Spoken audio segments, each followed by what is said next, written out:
Recently म गाउँ जाँदा एकजना दाइले सोध्नुभयो, "भाइ यो E20 फ्युल भनेको चाहिँ के हो?" भन्दै। E20 पेट्रोल भनेको के हो, यो कसरी बन्छ र यो राम्रो हो कि नराम्रो हो भन्दै भन्नुभयो। E20 भनेको चाहिँ 80% नर्मल पेट्रोल र 20% इथानल मिसाएर बनिएको फ्युल हो।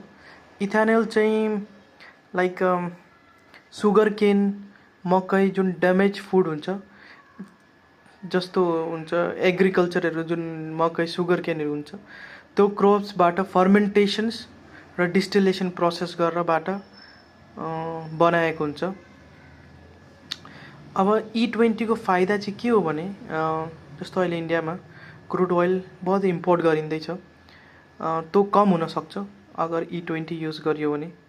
अनि किसानहरूलाई इथानल जुन छ सुगर केन र मकैहरूले बनिन्छ को लागि नयाँ मार्केट खोलिन्छ, किसानहरूलाई नयाँ मार्केट आउँछ। अनि जुन तेल पाइपबाट जुन पोल्युसन निस्किन्छ त्यो कम हुनसक्छ E20 युज गर्यो भने। रिन्युएबल फ्युलको प्रयोग बढ्दै जान्छ म्याक्सिमम E20 युज हुँदै गयो भने।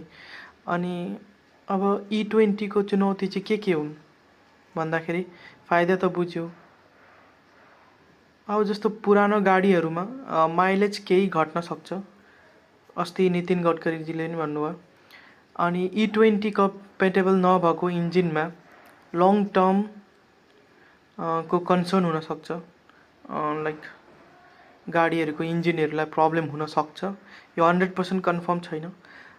सबै भेहिकल म्यानुफ्याक्चररहरूले पुरानो मोडल्सको लागि E20 रिकमेन्ड नगरेको हुनसक्छ। त्यसैले ओनरले म्यानुअल चेक गर्नुपर्छ, जरुरी छ कि यो E20 कम्पेटेबल हो कि होइन भन्दै। केही पेट्रोलहरू फिल गर्दाखेरि आजकल पेट्रोल 80% र 20% इथानल मिक्स भएको हुन्छ। अगर कम्पेटेबल छैन भने गाडीहरूको इन्जिनमा प्रब्लम हुन सक्छ भने छ। के तपाईलाई पेट्रोल पम्पमा 100% पेट्रोल र E20 को चोइस दिनुपर्छ जस्तो लाग्छ?